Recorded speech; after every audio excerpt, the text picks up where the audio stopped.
Qu'est-ce que t'as à dire? Qu'est-ce que t'as raconté de beau? Ben, disons que c'est un peu dur. Hein, les circonstances, Bah oui, c'est sûr. Difficile. c'est difficile, très difficile. Mais ce qui me fait plaisir et qui me remonte le moral, c'est de voir tous ces frères et sœurs qui prient pour nous Ouais, qui nous aide. et qui nous aident financièrement. Voilà. Parce qu'autrement, on ne pourrait pas manger. Et voilà. Je les remercie tous. Mais ça reste très difficile. Ouais. Voire catastrophique. Ouais. Mais bon, grâce à Dieu, ça va. Ouais. Il faut apprendre à vivre au jour le jour. Exact. Et moi, je ne suis pas du genre à vivre au jour le jour. J'étais toujours une personne qui aimait programmer les choses. Ouais. Et depuis que je me suis mariée, j'ai appris un peu à vivre au jour le jour, à pas faire de projet. Mais là, c'est vraiment Là, c'est vraiment... dur. C'est vraiment Très dur. extrême, ouais. Voilà. C'est sûr. Parce que là, demain, on ne sait pas Ah ben non, ça c'est sûr. si on va... Ouais, exactement. Qu'est-ce que le Seigneur il veut pour nous? Je sais pas. On compte sur Dieu, Voilà. en fait. Ouais. Le Seigneur, sur lui. On a sa paix, c'est ça qui est le plus important. Et donc voilà, et on sait que Dieu est là et que Dieu est avec nous, et voilà. Oui, dans les petites choses. Et tout à fait du quotidien, et voilà. On voit la main de Dieu dans nos vies. Voilà.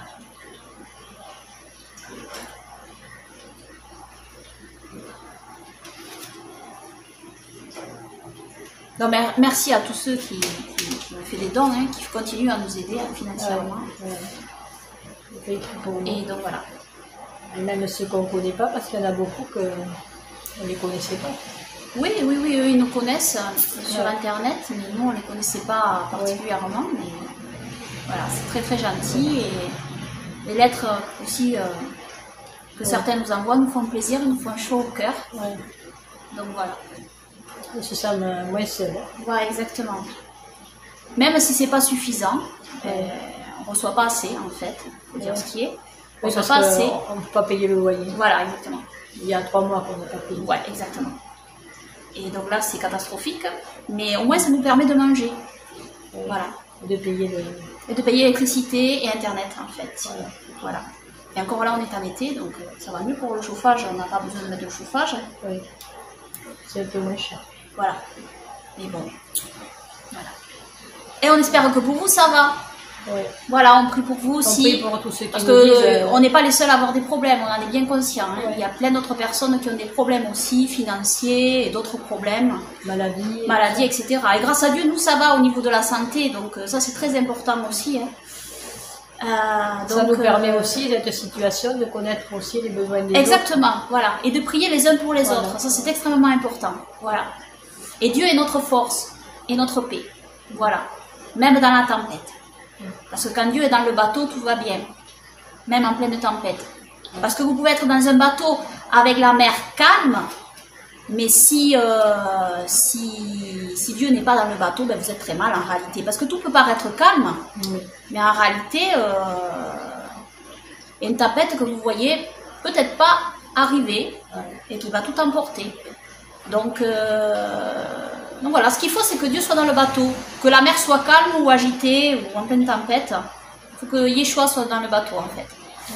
Et nous concernant, Yeshua est dans le bateau, donc ça va. On a la foi, on a la paix, et c'est tout ce qui compte. Voilà. On est ensemble. Et voilà, on est tous les trois, on est ensemble. Donc voilà. On a des voisins aussi qui sont gentils. Voilà, exactement. On a quand même des voisins, un voisin qui nous aide. Beaucoup, oui. Donc les gens ici sont gentils avec nous. Et donc Dieu dispose de leur cœur en notre faveur. Ça, on voit la main de Dieu à travers ça. Et ça, c'est formidable. Voilà. Et il faut prier pour le propriétaire aussi. Voilà, exactement. On voit Dieu dans les petites choses. Il a patienté jusqu'à présent. Ouais. On voit Dieu dans les petites choses. Et comme dans les grandes d'ailleurs, hein. Mais c'est vrai que souvent, quand vous prêtez attention aux petites choses du quotidien, vous vous rendez compte que Dieu agit dans vos vies, dans nos vies. Donc, c'est important de savoir remercier Dieu pour tout ce qu'il fait pour nous. Quand on a beaucoup de choses, on n'est pas aussi reconnaissant. Bah oui, quand tout va bien, et que quand on a beaucoup, qu'on est en abondance, on ne se rend pas vraiment compte. Mais quand on est dans les difficultés, c'est là qu'on se rend compte des choses et qu'on... Ouais. Et c'est là que Dieu agit le plus, très souvent en fait. C'est dans les difficultés que Dieu agit le plus. Hein? C'est là que les plus grands miracles arrivent aussi. Dans les pires difficultés. Regardez les Israélites devant la mer. Il y avait les Égyptiens qui étaient juste derrière. Ils allaient mourir en fait. Oui, et la mer, ça paraissait impossible. Et c'est là que Dieu a accompli le plus grand en fait. Le plus grand des miracles. Le partage de la mer. Ça c'est formidable. En fait. Ouais. Quand on le lit comme ça... Et regardez Daniel, et regardez les 3 amis de Daniel dans la fosse, dans le feu, dans la fournaise.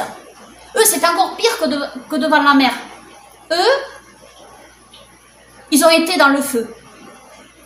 Oui. Ils n'étaient même pas que devant la fournaise. Eux, ils ont été jetés dans le feu. Et Daniel dans la fosse au lion.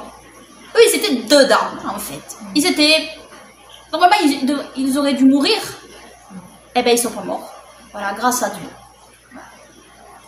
Donc, Dieu est le Dieu des miracles et voilà. Ce qu'il faut, c'est être là où Dieu veut qu'on soit, dans sa volonté, qu'on accepte sa volonté, en fait, quoi qu'il arrive. Donc voilà. Il y en a qui sont morts, il y a des martyrs qui sont morts, il y en a d'autres que Dieu a sauvés de la mort. Dieu sait toutes choses, Dieu sait pourquoi il fait les choses, pourquoi il agit. Et ce qu'il faut, ben, c'est répondre à l'appel de Dieu.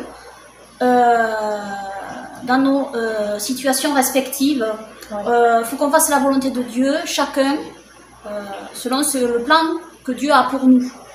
Dieu a un plan pour vous aussi, et il faut que vous obéissiez à sa volonté, selon ce que Dieu prévoit pour vous. Et parfois, ce que Dieu prévoit pour les uns n'est pas la même chose que ce que Dieu prévoit pour les autres. Donc, voilà, il faut éviter aussi de se juger les uns les autres sur certaines choses, parce que, voilà, les plans de Dieu sont parfois différents selon les circonstances, selon les personnes. Voilà. Et ce qu'il faut, c'est être dans la volonté de Dieu. Et Dieu a un plan pour chacun de vous, comme pour nous d'ailleurs. Donc, si vous êtes dans les difficultés, si vous traversez des moments difficiles, eh bien, confiez-vous en Dieu, pas en l'État, pas au gouvernement, pas en tout ça, parce que ces gens-là ne vous aideront pas, ne viendront pas à votre secours. C'est vraiment compter sur Dieu.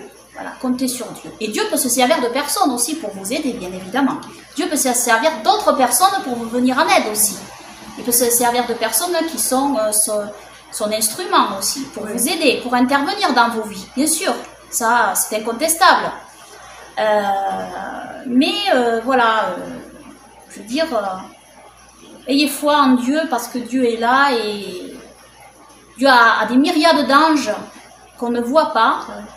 Et si on pouvait les voir, comme quand Élisée a demandé à Dieu que les yeux de son serviteur soient ouverts, c'était son serviteur pour qu'il voie les anges qu'Élisée voyait, lui. Donc, les anges sont là, mais vous ne les voyez pas. Voilà. C'est pas parce que vous ne les voyez pas qu'ils n'y sont pas. Et Dieu peut à tout moment faire intervenir ses anges. Donc, quand vous connaissez la puissance et le pouvoir de Dieu, ben, du coup, même si vous traversez des situations très très difficiles, vu ce que vous voyez, vu ce que vous vivez et que vous pensez que votre situation est sans issue, ben, dites-vous bien une chose, il n'y a jamais, pour Dieu, il y a toujours une issue en fait. Toujours. Si c'est pas par les mains des hommes, c'est par ses propres mains, par les mains de ses anges qu'il peut intervenir directement. Regardez dans cette écriture tous les miracles qui sont arrivés. Hein? Regardez Sénachérib, le pervers Sénachérib, avec son armée, qui a voulu... il voulait détruire Jérusalem. Voilà, c'était sous Ézéchias, sous le roi Ézéchias. Et il voulait prendre Jérusalem. Et il a blasphémé contre Dieu. Il blasphémait contre Dieu. Et Dieu est intervenu. Et qu'a-t-il fallu à Dieu pour décimer toute l'armée de Sénachérib? Un seul ange. 150 000 hommes. Ils sont réveillés. 150 000, c'était 150 000 hommes. un seul ange les a tous tués. Et Sennacherib est reparti, et après il s'est fait assassiner. Par ses fils. Par ses fils. Donc en fait, vous savez, voilà. Et je dirais que même Dieu n'a même pas besoin de ses anges pour intervenir. Mais il se sert de ses anges parce que c'est son armée. Voilà, il a voulu avoir ses anges pour agir. Donc vous voyez, un seul ange suffit à vous sortir de n'importe quelle situation en réalité. Donc, quand vous voyez les choses comme Dieu les voit, et pas comme les gens veulent que vous les voyez forcément, ou juste avec vos propres yeux, parce que vous savez, ce qu'on voit avec nos propres yeux, cette dimension, c'est pas la seule qui existe en réalité, il y a une autre dimension, et derrière ce voile, voilà, il y a autre chose qu'on ne voit pas. Et parfois, Dieu nous le rend visible pour qu'on le voit. J'en ai parlé dans mes études de plusieurs dimensions qui existent. Donc voilà, ne vous découragez pas et gardez foi en Dieu. Voilà. Et nous, c'est ce qu'on fait, grâce à Dieu. C'est pas toujours facile d'avoir la foi dans les moments difficiles, c'est pas évident. On a des moments, on a des hauts, on a des bas. Parce qu'on n'est pas des surhommes, hein. Enfin, on n'est pas des... Ouais. Mais grâce à Dieu, c'est Dieu qui vous maintient et c'est Dieu qui vous donne la force de tenir et de tenir debout. Et il vous donne une force incroyable. Voilà. Et une paix incroyable aussi dans les moments les plus difficiles en fait. Mais ce qui compte, c'est que vous soyez dans la paix de Dieu, quelles que soient les difficultés. Parce que le pire serait de ne pas être dans la paix de Dieu et dans la volonté de Dieu. C'est ça le pire en fait. Parce que vous pouvez être dans une situation confortable, humainement, financièrement, etc. Et ne pas être dans la paix de Dieu, ni dans sa volonté. Et là en fait, vous êtes très mal. Voilà. Donc voilà ce que j'ai à dire. Et comme chant, on peut chanter quand c'est compte les bienfaits. Oui. Vas-y. Compte les bienfaits de Dieu, mets-les tous devant tes yeux. Tu verras en adorant combien le nombre en est grand. Amen. Après, je sais quoi. Si le vol de la tempête vient assombrir ton ciel bleu, au lieu de baisser la tête, compte les bienfaits de Dieu. Compte les bienfaits de Dieu, mets-les tous devant tes yeux. Tu verras en adorant combien le nombre en est grand. Amen. Gloire à Yahweh, gloire à Yeshua pour toujours. Amen. Amen.